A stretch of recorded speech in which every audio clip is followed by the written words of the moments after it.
Hello and welcome back to my channel. If you don't know, my name is Colleen and today we're here to do my December wrap up.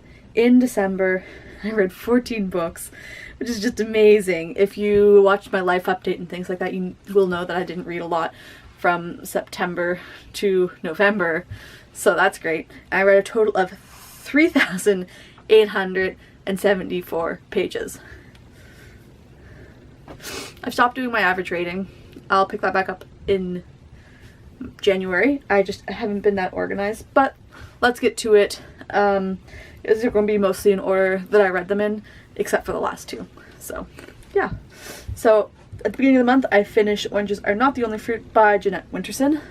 And I think I rated this 3 out of 5 stars. I didn't enjoy this as much as Sexing the Cherry, which is the first book that I read by Jeanette Winterson. I don't know. It was good. I enjoyed it. It wasn't bad. I'll definitely be reading more from her. I still have 2 books on my shelf by Jeanette Winterson. But yeah, 3 out of 5. Next, I read Knit to be Tied by Maggie Sefton. It's the 14th or 15th book in the series, I believe, which is a knitting mystery. I enjoy these. They're a lot of fun. Sometimes I find the main character a little bit frustrating, because like she doesn't seem to know very much about knitting, even though at this point in the series she's been knitting for like many years, and she's like, oh, I can only do knit and purl, which I think is a little unrealistic, but it's still fun. Nice light little mysteries. So I rated this 3 out of 5.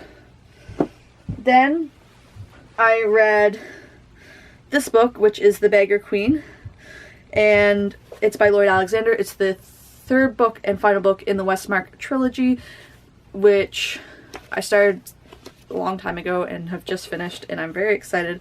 I started rereading it this summer because I had already read the first book, and I really enjoyed this. I rated it 4 out of 5 stars.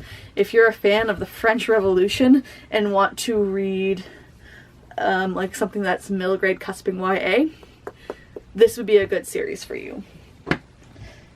Then I read Live and Let Growl by Laurie Bernson.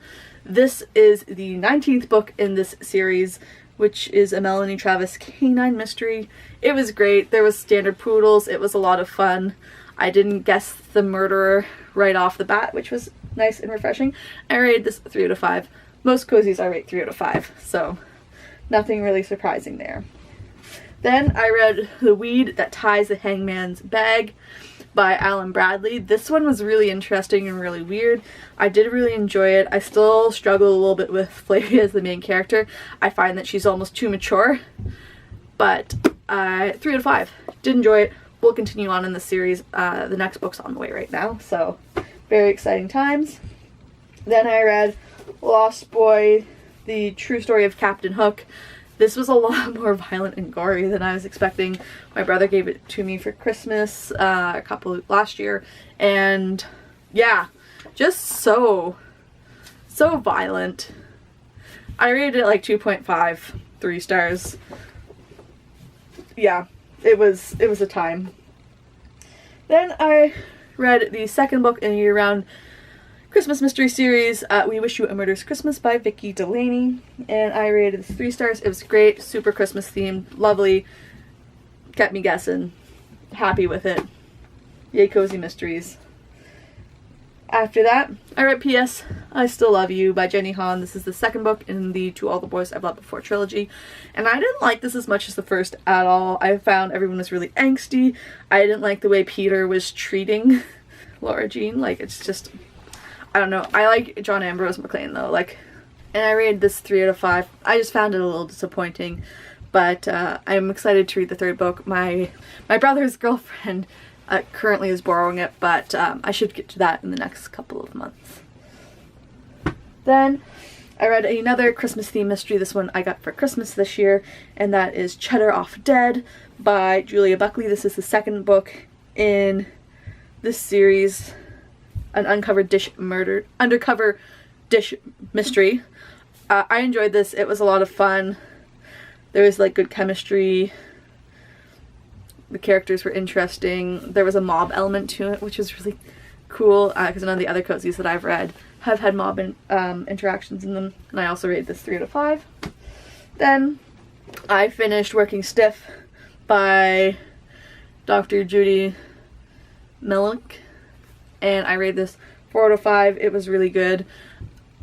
Like, although I knew what time period it is, I didn't expect the parts about 9/11, which were really hard and interesting to read.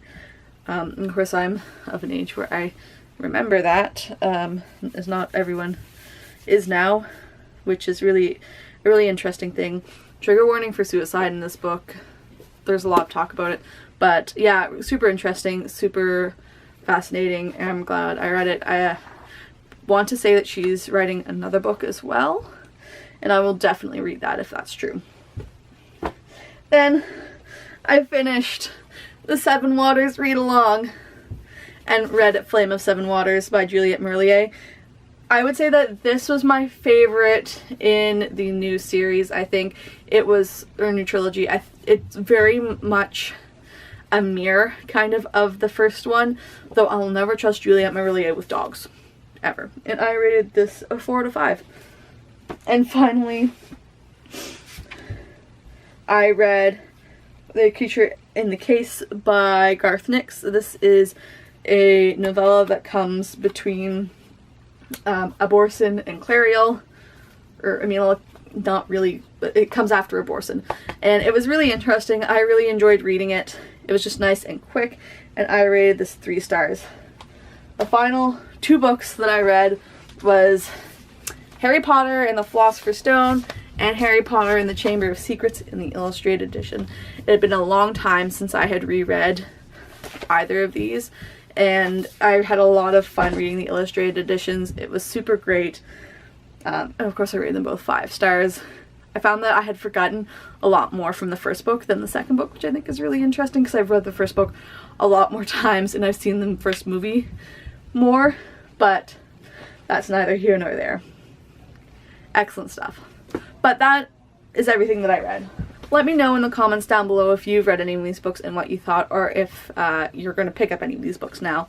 I think they're all pretty good. I enjoyed them all. And like, it's a pretty good stack. Yeah. So, proud of myself, very happy, excited to see what January brings. But that's all I have for now, so we'll see you later on in my next video.